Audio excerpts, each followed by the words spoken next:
Good morning students. आज हम class 9th के लिए मैथ के चैप्टर नंबर 1 वास्तविक संख्याएं रियल नंबर के विषय में बात करते हैं। देखिए, चैप्टर वास्तविक संख्या में पहला पॉइंट है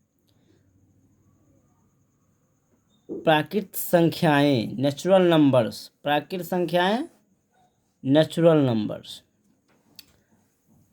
तो आप लोग पिछले कक्षा में भी पढ़ा होगा, जानते होंगे कि वास्तविक संख्या क्या है। फिर देखते हैं यहाँ गिनती में प्रयुक्त होने वाली सभी संख्याएं प्राकृत संख्याएं कहलाती हैं। आप लोग हमेशा से पढ़ते आ रहे हैं, जितने भी गिनती की जाने वाली संख्याएं हैं 1 2 3 4 5 6 अनंत तक, इस प्रकार इनफाइनाइट तक, ये सारी संख्याएं क्या कहलाती है? प्राकृत संख्याएं कहलाती हैं।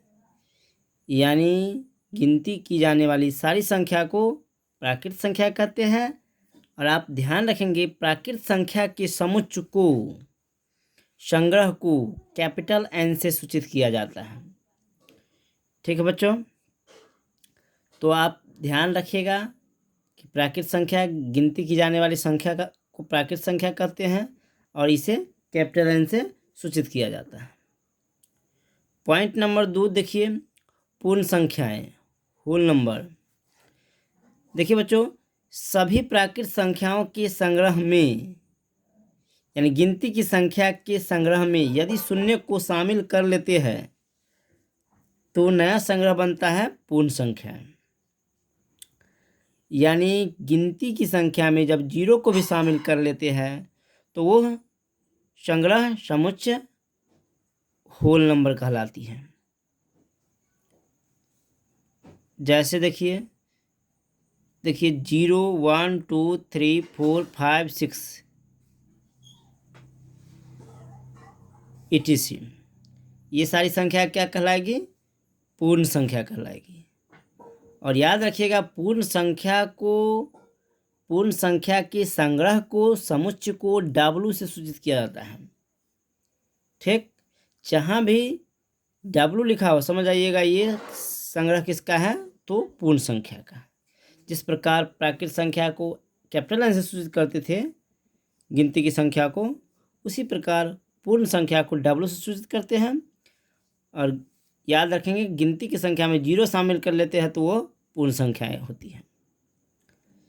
ठीक है, चलिए ये प्राकृत संख्या के अंतर्गत कुछ संख्याएं हैं जिसको पढ़ लेते हैं। जैसे अगला पॉइंट है सम संख्या, इवन नंबर्स। तो देखिए बच्चों, वे प्राकृत संख्याएं जो 2 से विभाजित हो, यानी 2 से पूरा उस संख्या में भाग लग जाए, उन्हें हम सम संख्या कहते हैं। जैसे आप जानते हैं 2 4 6 8, इस समय क्या है? 2 से पूरा भाग लग जाएगा, इसलिए ये सब क्या हो गया? सम संख्या। समझ में आ गया होगा सम संख्या क्या होता है? जिसमें 2 से पूरा विभाजित हो जाए, ऐसे ही प्राकृत संख्या को सम संख्या कहते हैं।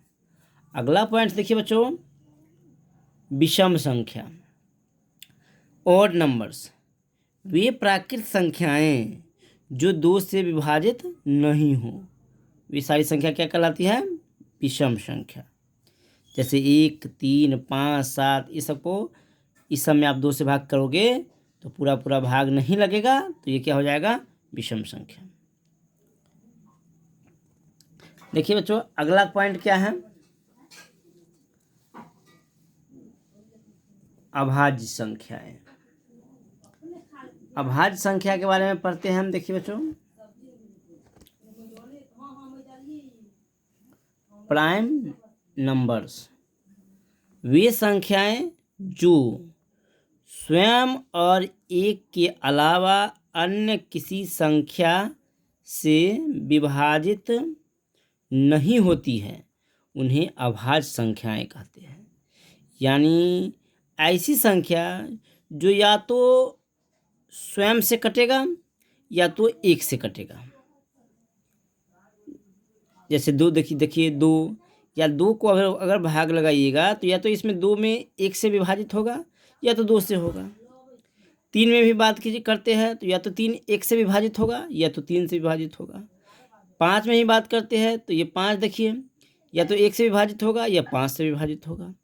मतलब ऐसी संख्या जो या तो स्वयं से कटेगा खुद से या तो एक से, यानी दो ही उसका गुणनखंड हो, वह भी दोनों अलग अलग हो, एक एक हो और एक स्वयं हो। जैसे तीन है तो एक एक है, एक स्वयं है। तो ये सब क्या कर, तो ऐसी ही संख्या 2 3 5 7 11 13 को क्या कहते हैं? अभाज्य संख्या। याद रखिएगा, अभाज्य संख्या वैसी संख्या को कहते हैं जो या तो स्वयं से करता है या तो एक से करता है। यानी दो ही गुणनखंड होता है और दोनों के दोनों अलग अलग होना चाहिए, यानी कि एक एक है और एक स्वयं है। ठीक, तो ऐसी दो गुणनखंड वाली संख्या को खुद से और एक से कटने वाली संख्या को क्या कहते हैं? अभाज्य संख्या कहते हैं। तो याद रखिएगा 2 3 5 7 11 13 ये सब क्या हो गया? अभाज्य संख्या। बच्चों यहाँ देखिए नोट में मैंने लिखा कि एक न तो अभाज्य संख्या है और न ही भाज्य संख्या है। ऐसा क्यों? देखिए एक जो है पहले तो अभाज्य होने के लिए दो को अंक से कटना चाहिए, तो एक सिंगल एक से कटता है, इसलिए ये क्या है? अभाज्य नहीं है। अभाज्य होने के लिए दो से अधिक से कटना चाहिए, तो ये तो सिंगल एक ही डिजिट एक से कटता है, तो दो से तो कटता ही नहीं है, तीन अंक से कहाँ से कटेगा? इसलिए एक नौ अभाज्य है और नौ ही भाज्य है। अब याद रखोगे। अगला पॉइंट देख लीजिए बच्चों, दो एकमात्र अभाज्य संख्या है जो सम संख्या है। मतलब याद रखिएगा, आप जितनी भी अभाज्य संख्या लिखे हम यहाँ, इसमें से एकमात्र एक संख्या पहला अभाज्य संख्या दो है, वही सम है। मतलब सम अभाज्य संख्या एकमात्र दो है, याद रखिएगा। बाकी जो भी अभाज्य संख्या होगा वो भी सम होगा। तो याद रखिएगा, दो एकमात्र अभाज्य संख्या है जो सम संख्या है। बाकी देख लीजिए 3 5 7 11 ये सब के सब क्या है? विषम है। एक दो जो है एकमात्र सम अभाज्य संख्या है। तो ये अब याद रखोगे। चलिए बच्चों आगे बात करते हैं। पॉइंट नंबर 6, भाज्य संख्या, इसको कहते हैं कंपोजिट नंबर। तो याद देखिए, वे संख्याएं जो स्वयं और एक के अलावा अन्य किसी संख्या से भी पूर्णतः विभाजित हो जाती है। मतलब एक और स्वयं से तो करता ही हो, उसके अलावा भी कोई और डिजिट से विभाजित हो जाए तो वो क्या कहलाएगी? भाज्य संख्या कहलाएगी। देखिए जैसे 4 एक से भी करता है और इसके बाद 2 से भी करता है और 4 से भी करता है, यानी एक से भी करता है, 2 से भी करता है, 4 जो है एक से भी करता है, 2 से भी करता है और 4 से भी करता है। तो एक और स्वयं से तो करता ही है, इसके अलावा 4 जो है 2 से भी करता है, इसलिए ये क्या हुआ? भाज्य संख्या। इसमें भी देखिए एक से भी करता है, 2 से भी करता है, 3 से भी करता है, 6 से भी करता है, मतलब 2 से ज़्यादा संख्या से विभाजित होता है, इसलिए क्या हो जाएगा? भाज्य संख्या। इस प्रकार 8 9 10 12 14 15 16 18 ये सब क्या हो गया? भाज्य संख्या। मतलब एक से भी कटेगा, दो और स्वयं से भी कटेगा और इसके अलावा भी कोई डिजिट से कट रहा है, यानी 2 से ज़्यादा संख्या से विभाजित हो रहा है, इसलिए क्या हो जाएगा? भाज्य संख्या हो जाएगा। बच्चों अगला पॉइंट पर चलते हैं। देखिए एक पॉइंट से सह अभाज्य संख्याएं, को प्राइम नंबर्स।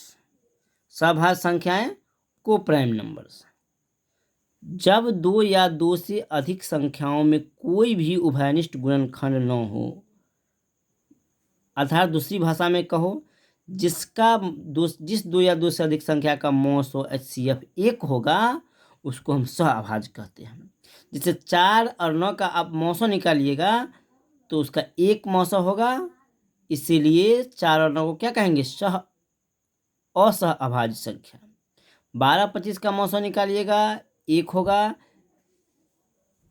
इसीलिए 12 25 को भी क्या कहेंगे? असहभाज्य। 8, 9, 12 का भी आप मौसम निकालिएगा तो 1 होगा, इसलिए 8, 9, 12 भी क्या हो जाएगा, असहभाज्य संख्या होगा। यानी हमने क्या सीखा, ऐसी संख्या, ऐसी 2 या 3 संख्या जिसमें कोई कॉमन न हो, मतलब जिसका HCF 1 हो, उसको क्या कहेंगे, असहभाज्य संख्या। ठीक है बच्चों, अगला पॉइंट्स पर चलते हैं। देखिए अगला पॉइंट्स क्या है, अभाज्य युग्म संख्या। ऐसी अभाज्य संख्याएं जिनके बीच का अंतर 2 हो, उसको युग्म अभाज्य संख्या कहते हैं। जैसे 11, 13, देखिए दोनों अभाज्य है, दोनों के बीच में 2 का अंतर है। 17, 19 दोनों अभाज्य है, दोनों के बीच में 2 का अंतर है। 29, 31 दोनों अभाज्य है, दोनों के बीच में 2 का अंतर है। ये सब क्या हो गया, अभाज्य संख्या हो गया, मतलब अभाज्य युग्म संख्या हो गया। 11, 13, 17, 19, 29, 31 अभाज्य युग्म संख्या।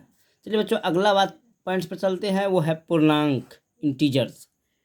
याद रखिए बच्चा, प्राकृत संख्या, शून्य और ऋणात्मक संख्या सबको क्या कहते हैं, सबके संग्रह को क्या कहते हैं, पूर्णांक कहते हैं। 0, प्राकृत संख्या और ऋणात्मक संख्या, ये सब एक साथ मिल जाए तो ये हो जाता है पूर्णांक।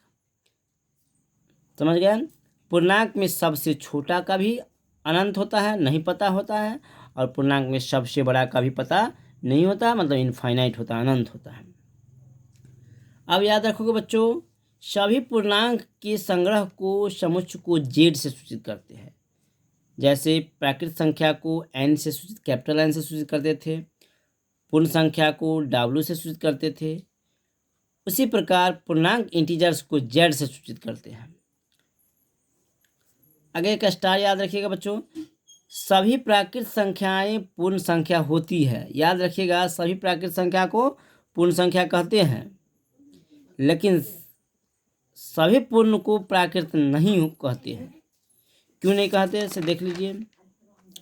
जितने भी प्राकृत है इस सब पूर्ण में भी है, इसलिए सभी प्राकृत को पूर्ण कहते हैं, लेकिन सभी पूर्ण को प्राकृत नहीं कहते हैं, क्योंकि इसमें का 0 जो है वो क्या है, इसमें नहीं है। इसलिए याद रखिएगा, सभी प्राकृत संख्या को पूर्ण संख्या कहते हैं, लेकिन सभी पूर्ण संख्या को प्राकृत संख्या नहीं कहते हैं। थैंक्स।